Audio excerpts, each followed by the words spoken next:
வக்ரதுண்ட மகாகாய சூரியகோடி சமப்பிரபக அவிக்னம் குருமே தேவ சர்வகாரியேஷு சர்வதா.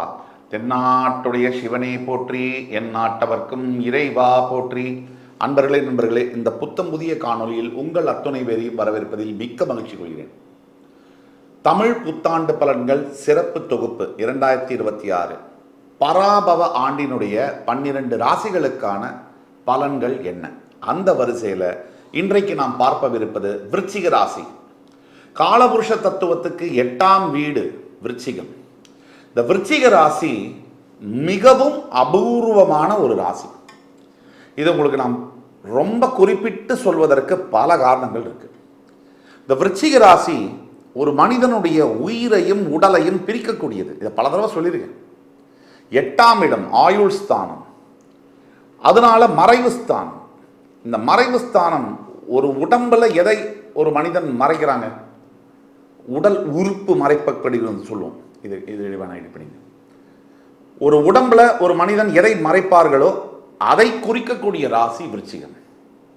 இதனாலேயே என்னவோ நம் தோழர்களாகிய விருச்சிக ராசியில் பிறந்த அன்புக்குரிய நேயர்கள் பல பேர் தன்னுடைய மனதில் இருக்கக்கூடிய எண்ணங்கள், ஆசைகள், லட்சியங்கள் எதுவாக இருந்தாலும் அதை மறைக்கக்கூடிய ஒரு தன்மை இருக்கும்.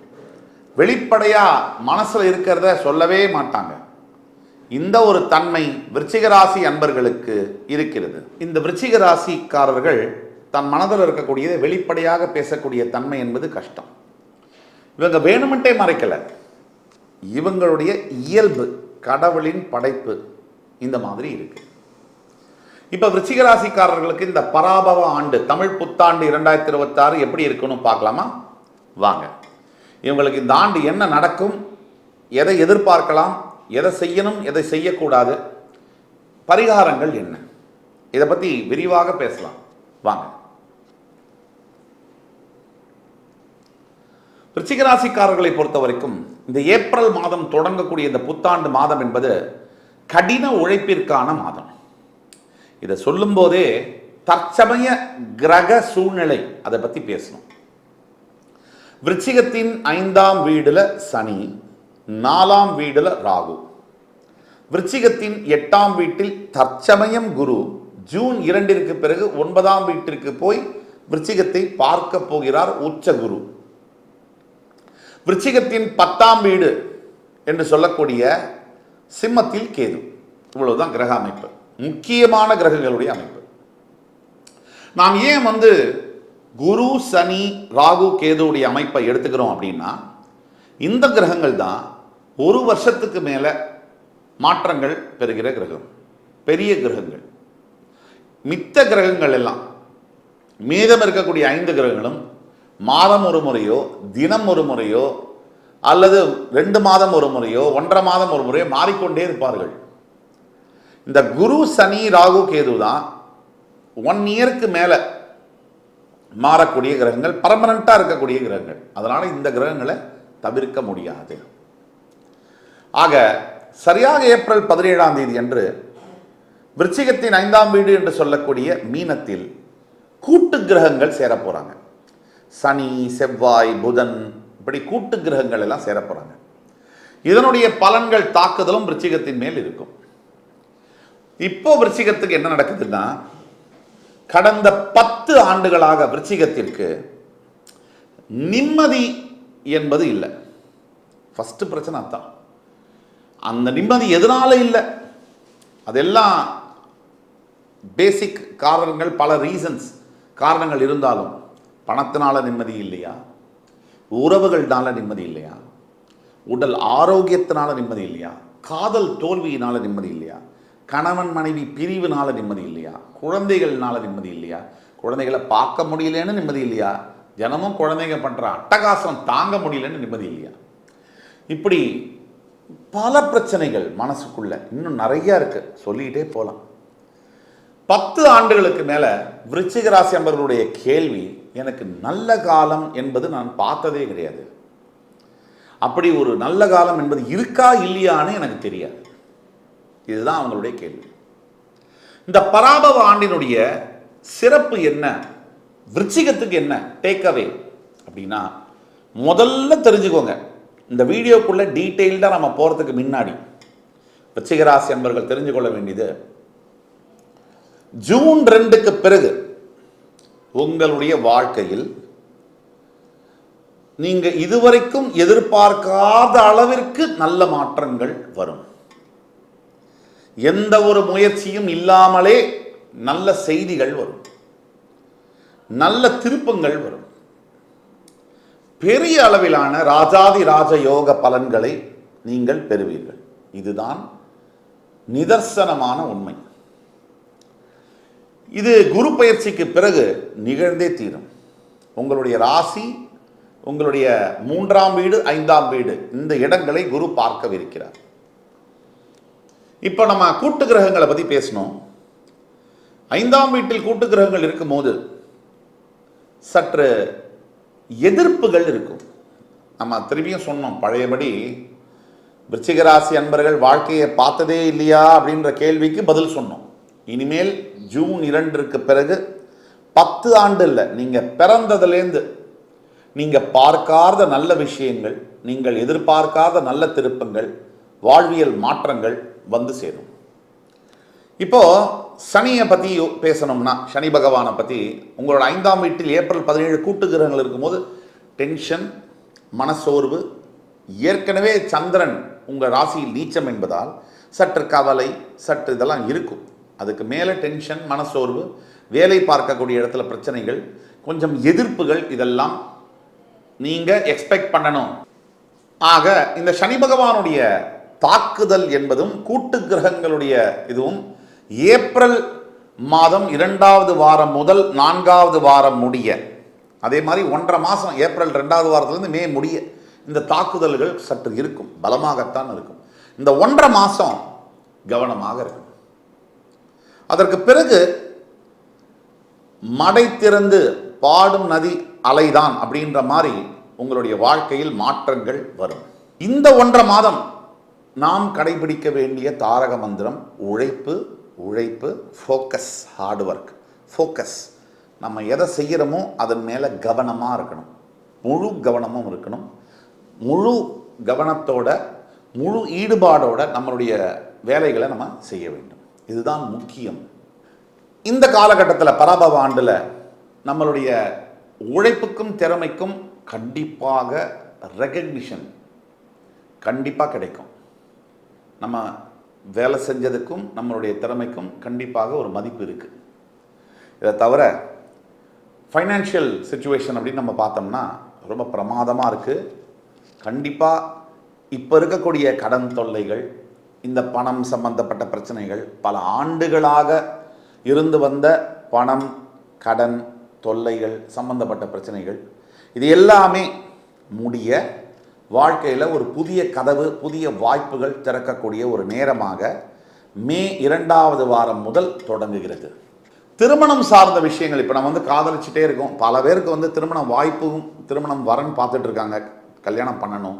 சில பேருக்கு கரெக்டான வயசு, பல பேருக்கு கரெக்டான வயசு இல்லை. ஆண்கள் குறிப்பாக 90s கிட்ஸ். இப்போ இவர்களுக்கெல்லாம் விருச்சிக ராசியில் இருக்கும்.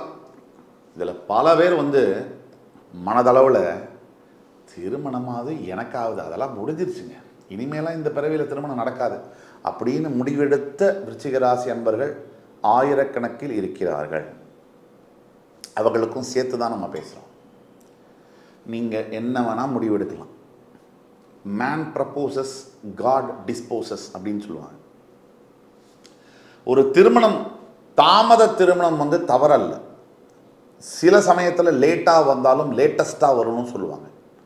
தாமத திருமணத்தை நோக்கி காத்து கொண்டிருக்கக்கூடிய விருச்சிகராசி அன்பர்கள் அனைவருக்கும் சொல்கிறேன், நல்ல மனைவி, நல்ல கணவன், த பெஸ்ட் அமைவாங்க. ஏன்னா கிட்டத்தட்ட ஒரு 30 வயசுக்கு மேலே கல்யாணம் நடக்கும்போது உங்களுடைய கணவனோ மனைவி அவர்களுக்கும் 30 வயசு தாண்டி இருக்கும். அவர்களும் அனுபவப்பட்டிருப்பாங்க. எது வாழ்க்கையில் நல்லது கெட்டது சிறு வயதில் தெரியாது. அந்த வயதில் கல்யாணம் பண்ணி 2 பேரும் சண்டை போடுறதை விட கொஞ்சம் முதிர்ந்து 30 வயசுக்கு மேலே கல்யாணம் பண்ணும்போது ஒரு மெச்சூரிட்டி என்பது இருக்கும். ஒரு பிரச்சனையை எப்படி கையாள வேண்டும், குடும்ப வாழ்க்கைக்கு இது ரொம்ப அவசியம். குடும்ப வாழ்க்கைக்கு மிக மிக அவசியம் சகிப்புத்தன்மை. அது விருச்சிக ராசி அன்பர்கள் இந்த ஆண்டு திருமண பந்தம் அமையக்கூடிய வாய்ப்புகள் நிறைய இருக்கு.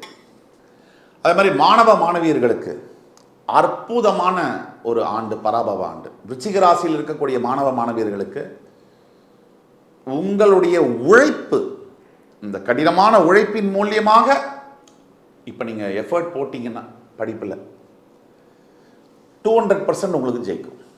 லக்கை நம்பாதீங்க, கண்டிப்பாக ஜெயிக்காது. ஹார்ட் ஒர்க் மட்டும்தான் இந்த ஆண்டு உங்களுக்கு கை கொடுக்கும் விருச்சிகத்துக்கு. இப்போ ஹெல்த் சம்பந்தப்பட்ட விஷயம் பேசுகிறோன்னா, வயிற்று பகுதியில் சில பிரச்சனைகள், ஆரோக்கிய குளறுபடிகள் வரக்கூடிய வாய்ப்புகள் உண்டு. அதே மாதிரி கொஞ்சம் அலர்ஜிஸு, இந்த தோல் சம்பந்தப்பட்ட சில அலர்ஜிஸு, சில ரேஷஸ்லாம் வரக்கூடிய வாய்ப்புகள் உண்டு. அதே மாதிரி தொண்டை பகுதியில் சில சிக்கல்கள் வரக்கூடிய வாய்ப்புகள் உண்டு. தொண்டையில் சொல்கிற மாதிரி சில என்ன சொல்கிறது, இன்ஃபெக்ஷன்ஸு அப்படிலாம் வரக்கூடிய வாய்ப்புகள் உண்டு. இதில் நீங்கள் ஜாக்கிரதையாக இருக்கணும். தேவையில்லாத உணவை தேவையில்லாத நேரத்தில் தேவையில்லாத இடத்துல சாப்பிட்றதும், உணவை விட்டுட்டு ஸ்கிப் பண்ணி சாப்பிட்றதும் உடல் ஆரோக்கியத்தில் பெரிய விளைவை விருச்சிகத்துக்கு இந்த ஆண்டு விளைவிக்கும். அது மாதிரி உங்களோட 4ஆம் வீட்டில் இருக்கக்கூடிய ராகுனால கண்டிப்பாக வாகனத்தை ஓட்டும் போது, நான் பாரு வீலிங் போடுறேன், நான் பாரு பைக்கை மேலே தூக்கி வைக்கிறேன், கீழே இறக்கி வைக்கிறேன், நான் காரை அப்படி வேகமாக ஓட்டுறேன், தண்ணியை போட்டு காரை ஓட்டுறது, இந்த தேவையில்லாத ஜாடி ஒரு கிக்குக்காக அதை பண்ணுறேன் இதை பண்ணுறேன்னு பண்ணுறது, இந்த கிக்குக்காக பண்ணவங்க பல பேர் இன்னைக்கு உயிரோடு இல்லை. இன்னைக்கு உயிரோடு இல்லை. அந்த குறைவான 5 நொடி சந்தோஷத்துக்கும் பெருமை, அதுதான் முக்கியமாக ஃபால்ஸ் ப்ரைடுன்னு சொல்லுவாங்க. இது தவறான ஒரு கௌரவம். மனசுக்குள்ளேயே இந்த மாதிரி பண்ணால் நம்மளை பெரிய ஆளுன்னு நினைப்பாங்க, கை தட்டுவாங்கன்ற தவறான ஃபால்ஸ் ப்ரைடுக்காக பண்ண பல இளைஞர்கள் இன்னைக்கு உயிரோடு இல்லை. 10 பேர் பண்ணாங்கன்னா 7 பேர் விபத்து, 2 பேர் தப்பிச்சாங்க. இதுதான் உண்மை. ஆக இந்த ட்ராவலில் டிலே ஆகக்கூடிய வாய்ப்புகள், ரஷ் பண்ணி ட்ராவல் பண்ணுறது, கேர்ஃபுல்லாக நம்ம எந்த பொருள் எடுத்துகிட்டு போகிறோமோ எடுத்துகிட்டு வரதெல்லாம் கவனமாக இருக்கணும். விருச்சிகத்தின் 10ஆம் வீட்டில் இருக்கக்கூடிய கேது கண்டிப்பாக வேலை செய்கிற இடத்துல என்ன பண்ணுவார்னா, பின்முதுகு, உங்கள் முதுகுக்கு பின்னாடி கூட ரொம்ப நீ இல்லைன்னா நான் இல்லை, என்னுடைய பிரதர் மாதிரி சிஸ்டர் மாதிரின்னு பழகக்கூடியவர்கள் உங்கள் பிற முதுகில் குத்துவாங்க. உங்களுடைய புறமுதுகை அவங்க அட்டாக் பண்ணுவாங்க. கண்டிப்பாக உங்களுடைய வேலைக்கு உல வைப்பாங்க. காசிப்பிங் தவறில்லை, ஒரு அளவோட. உங்கள் பர்சனல் மேட்டர்ஸை ஆஃபீஸில் நீங்கள் யார்கிட்டையுமே எந்த சூழ்நிலையுமே டிஸ்கஸ் பண்ணக்கூடாது. இதுதான் முக்கியம். ஒட்டு மொத்தத்தில் விருச்சிக ராசிக்கு இந்த குரு பார்வை ஜூன் 2க்கு பிறகு வரும்பொழுது உங்கள் வாழ்க்கையின் கதவுகள் திறக்கப்படும். உங்கள் வாழ்க்கையின் வாய்ப்புகள் உங்களுக்கு பாதங்களில் சமர்ப்பிக்கப்படும். அங்கிருந்து தொடங்குது அந்த புள்ளியிலிருந்து உங்களுடைய வாழ்க்கை என்பது. அதற்கு பிறகு இப்போ நாம் சொல்லக்கூடியதெல்லாம் பொது பலன்கள். 25லேருந்து 30% வேலை செய்யும். இதுக்கு மேலே உங்களுடைய பிறவி ஜாதகம், பிறப்பு ஜாதகம் இருக்கு, அதுதான் 60லேருந்து 70% வேலை செய்யும். இவ்வளவு சொன்ன பிறகும் உங்களுக்கு நான் சொன்னபடி நடக்குது அப்படின்னா ஓகே.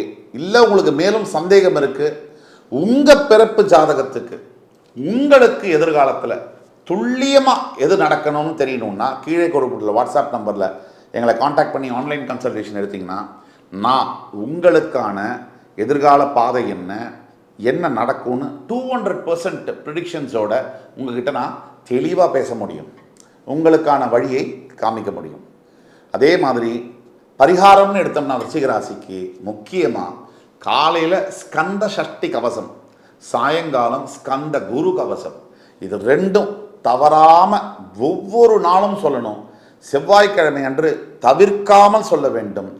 உங்கள் அருகாமையில் இருக்கக்கூடிய முருகன் கோவில்களுக்கு சென்று உங்களால் முடிஞ்ச செப்பு வேல் அல்லது வெள்ளி வேல் வசதிக்கேற்ப அதை உண்டியில் நீங்கள் போட்டுட்டு வரும்போது உங்களுடைய வாழ்க்கையில் இருக்கக்கூடிய அத்துணை